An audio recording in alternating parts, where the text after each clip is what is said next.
All right. Well, I am, as many of you know, conscientious about time, yours, so that I want to again say thank you to being with me and to allowing us to learn together, which is no greater way to mark a milestone. Today is Psalm 9. And a little background as I prepared this psalm for psalms in general. And that is what I've enjoyed sharing with you in regard to these psalms is the preparation, namely looking at a poem very closely. And in doing so, where in the past I've just read psalms and maybe a word or two would pop out. Now, with the gift of time and the expectation of sharing what I've learned, I have read the Psalms very slowly with the help of good authors like Jonathan Alter, Benjamin Siegel, Martin Cohen, and become more aware that as poetry, there is a clear choice of words, and that words are often chosen because of their ambiguity or repeated to convey a core message, and that the Psalms also have a structure, sometimes a repeating verse or a building of a message. What is distinctive about Psalms is that they are poems, but they're poems that are liturgical. There are poems where God is the audience. And that's why Psalms are really the underpinning of Jewish liturgy, and for that matter, Christian liturgy, have relied on these poems as not only records of how somebody in the past addressed God, but like with all great songs or great poems, they have the opportunity to become our own words. And at the end of this psalm, Psalm 9, I'm going to invite you to share any one thought reactions to it. So I'll talk, as I tend to try, till about 10:20, and then 10:20 to 10:30, to have some of your reactions to give added insight. I will add that part of my process of preparation is translating the Psalms for myself, which means I'm looking at the Hebrew, but I'm also looking at different translations and making choices.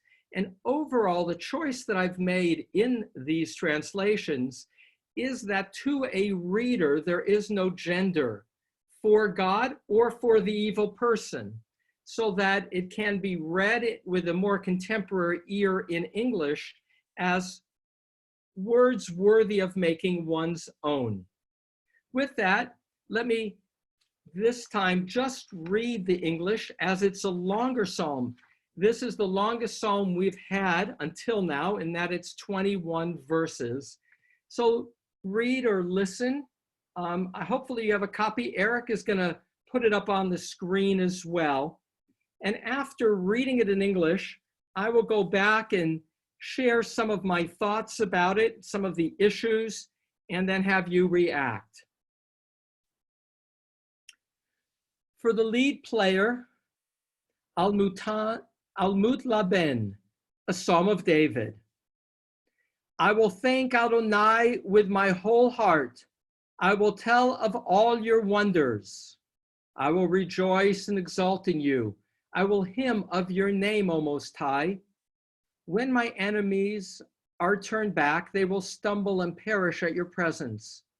For you have executed law and rule for me. You sat upon the throne as the righteous judge.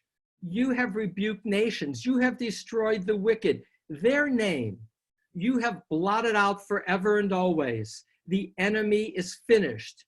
Ruins everlasting. And you have smashed their cities. Their remembrance has perished. But Adonai is forever enthroned. God is prepared for judgment, the divine throne. And God will judge the inhabited world with righteousness, will minister judgment to people with equity.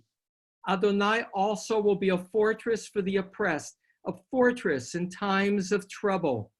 And they will trust in you, the knower of your name, for you have never forsaken them that seek you, Adonai. Hymn to Adonai who dwell in Zion. Declare among the nations God's deeds. For the avenger of blood has remembered them, has not forgotten the cry of the humble. Be gracious to me, Adonai. See my affliction by those that hate me. You who raised me up from the gates of death, that I may tell of all your praise in the gates of the daughters of Zion, that I may rejoice in your salvation. The nations sank down into the pit that they made, in the net that they hid. Their own foot was caught. Adonai is known for executed judgment. In their own handiwork, the wicked are trapped. Higayon Selah. The wicked will turn back to Sheol, all the nations who are forgetful of God. For not forever will the impoverished be forgotten, nor will the hopes of the poor perish forever. Arise, Adonai, let not a mortal flaunt strength. Let the nations be judged by your presence. Strike fear into them, Adonai. Let the nations know they are but mortal. Selah.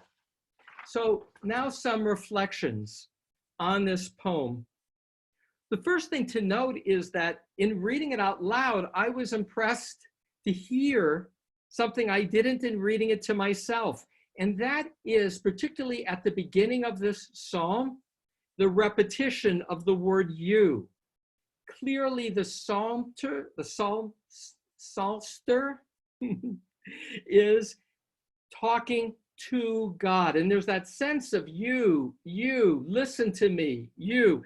And it starts with such sense of confidence in God as supreme judge, with a history of having punished the wicked.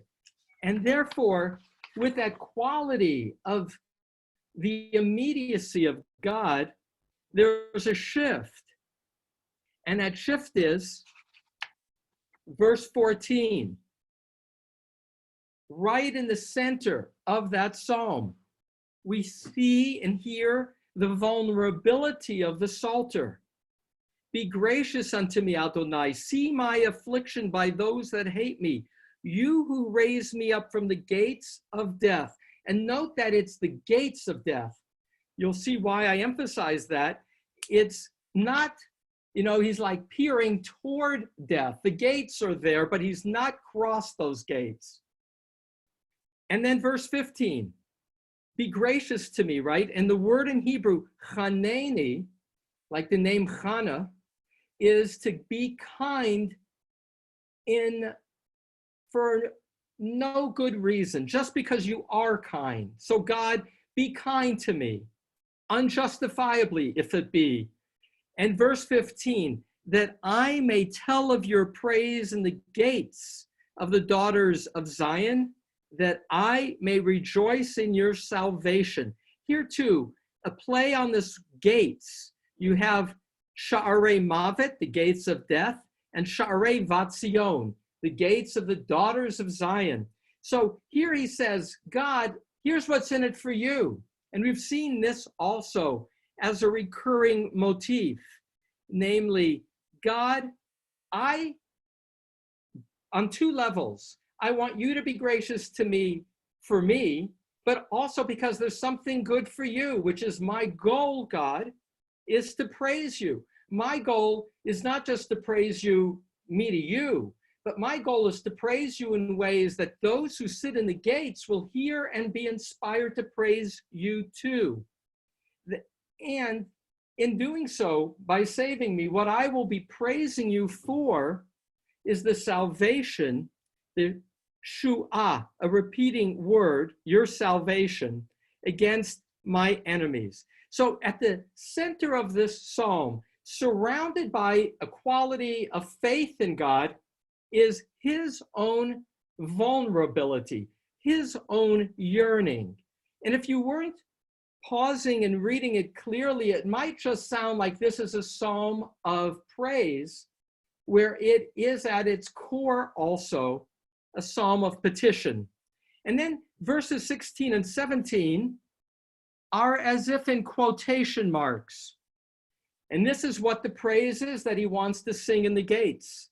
The nations sank down in the pit, and shachat, pit, is another name for the netherworld, for hell, that they made. So they made for themselves, if you will, the pit. They made for themselves their own hell. In the net that they hid, their own foot was caught. So again, two things. Here, this is a psalm not about an individual who's pursuing him, as we have seen in other psalms. This is about nations. It's in that regard a national hymn.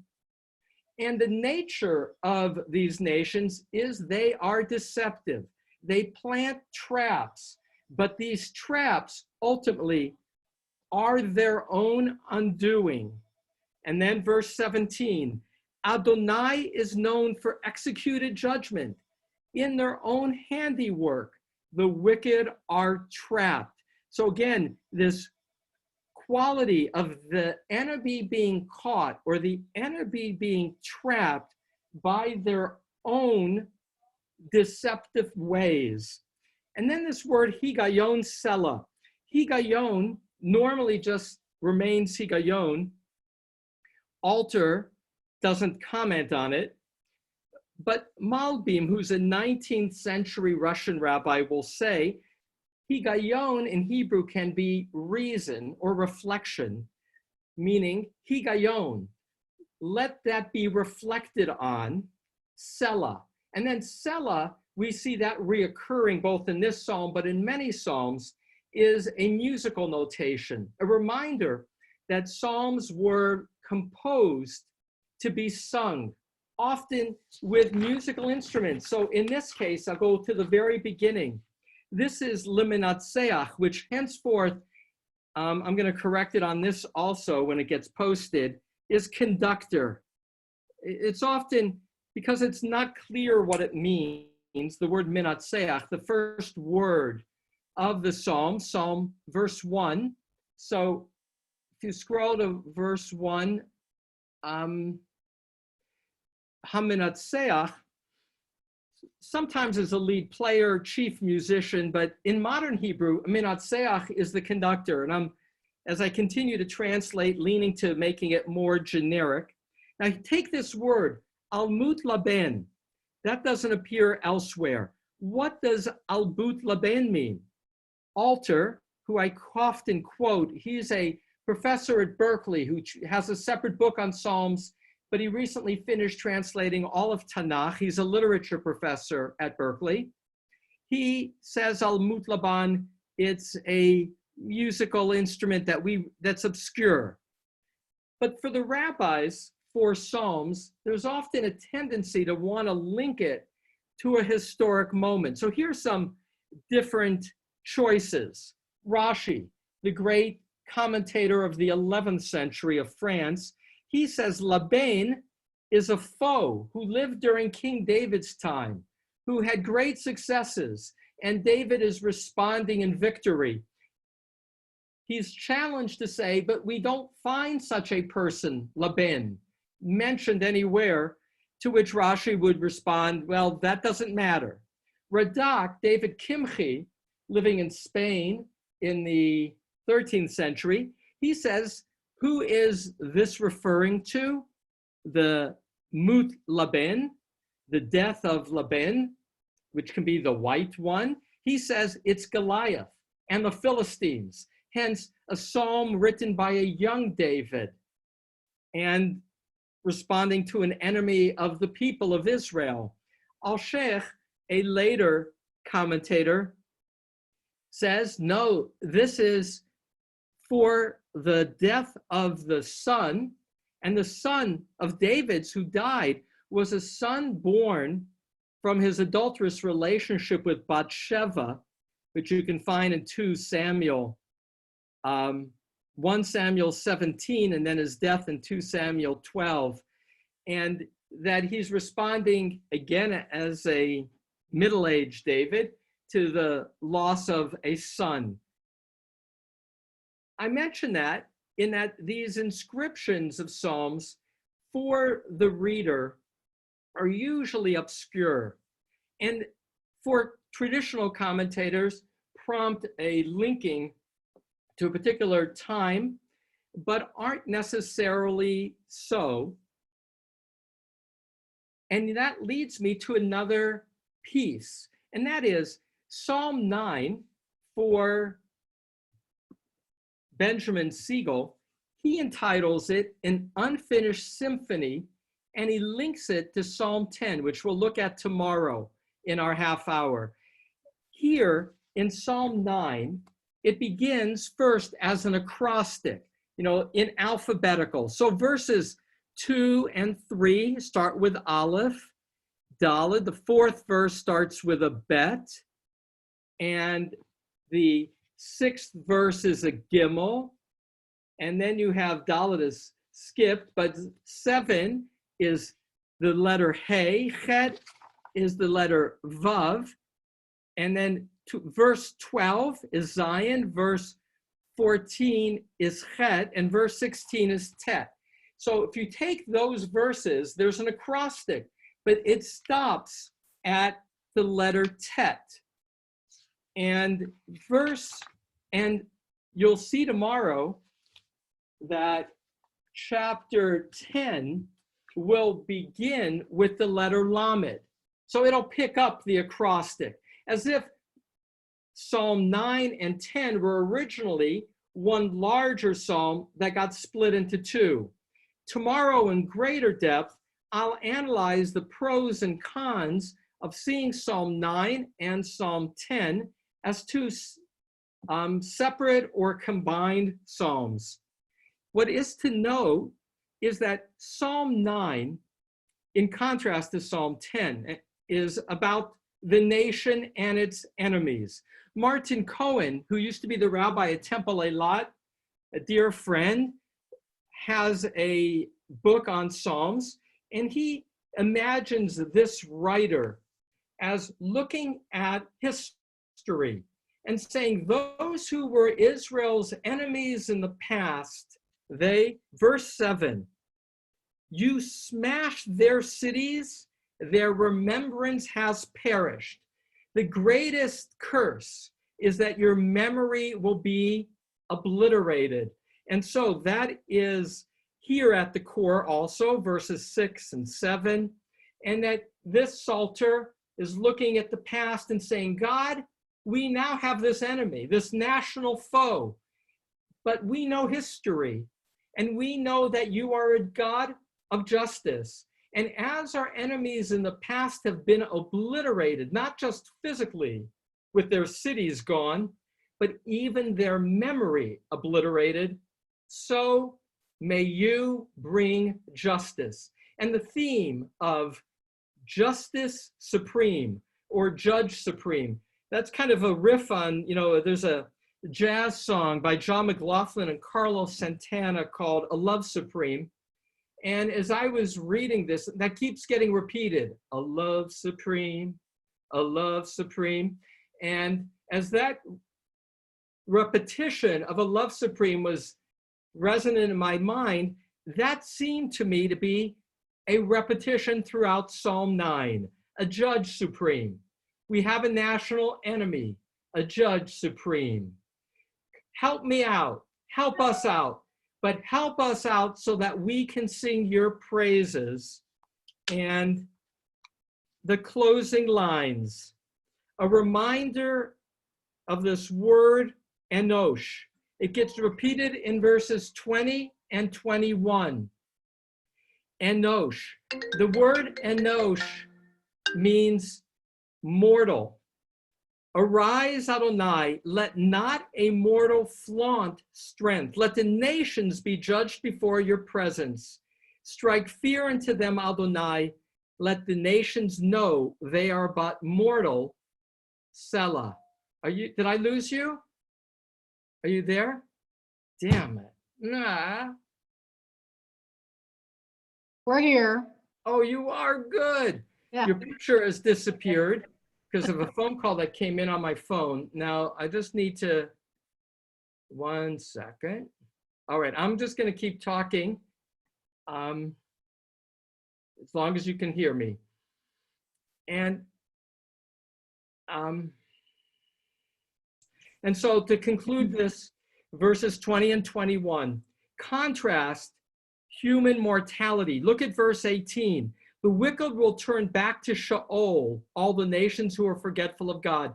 Sheol is the grave.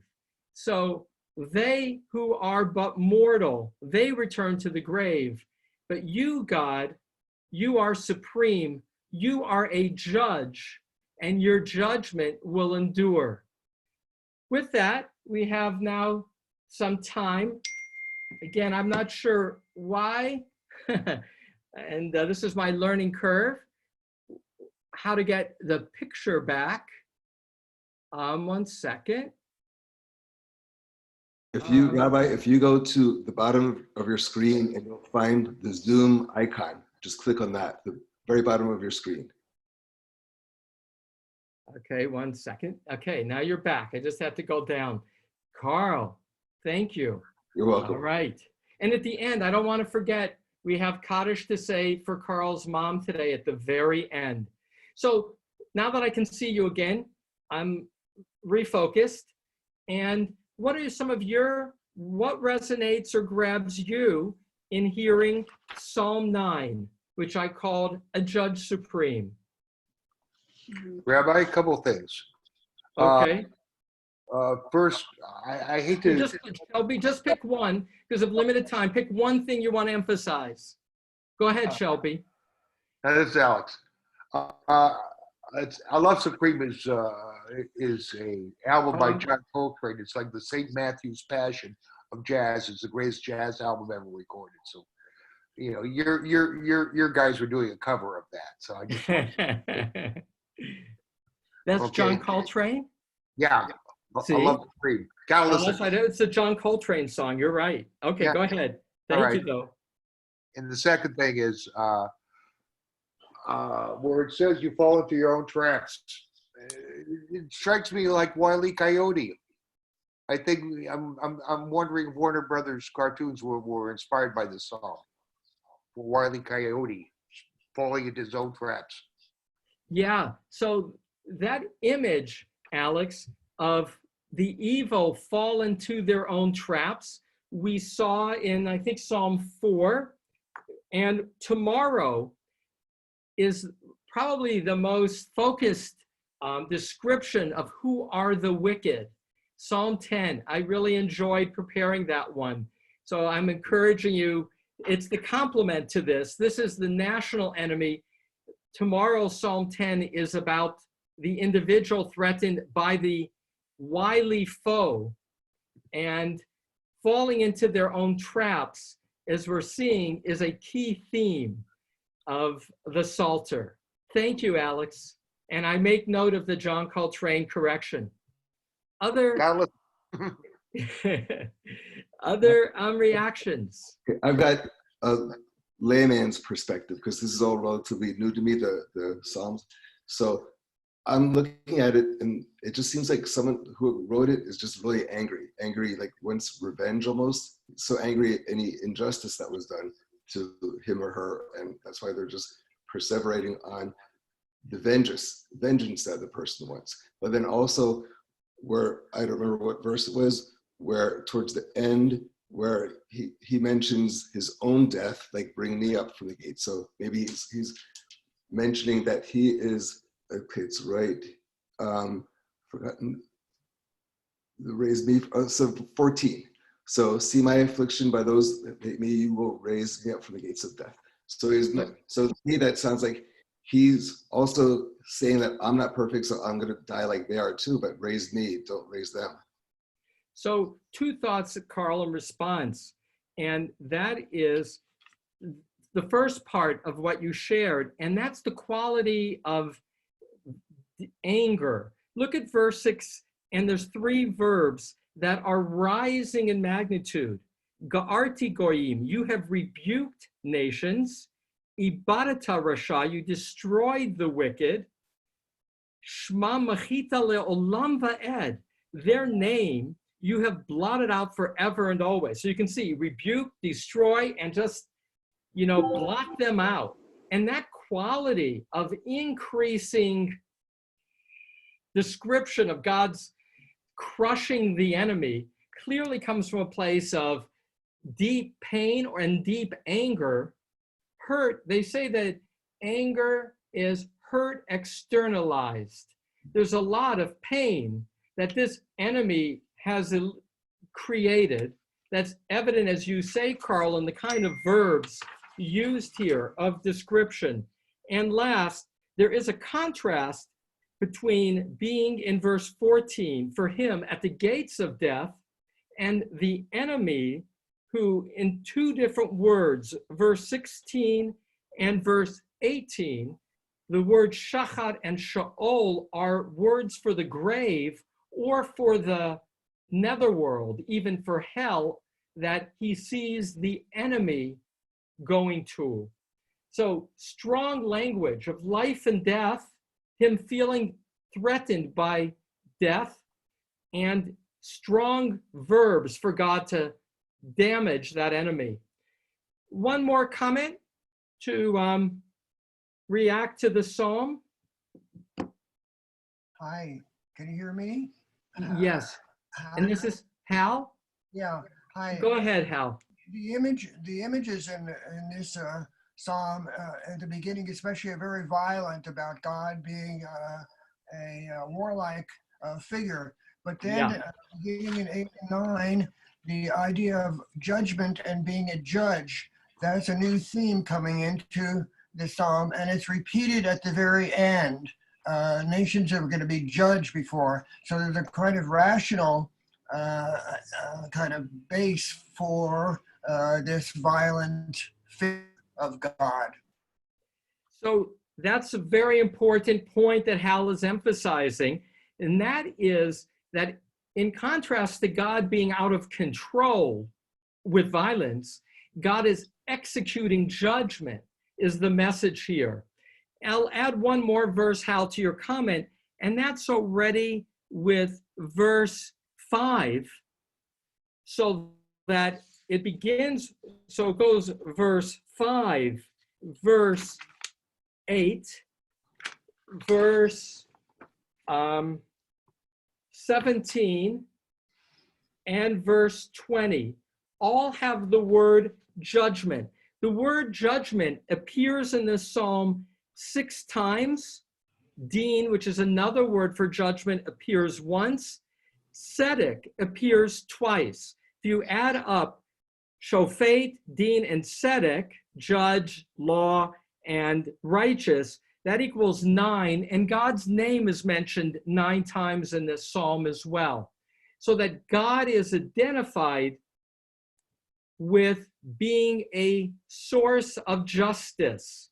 And that's his key message, to pull this together, which is why when I finished reading it and I kind of wanted to find a name, a Judge Supreme came to mind, because ultimately the violence is the violence of giving the enemy midah keneged midah, which is kind for kind.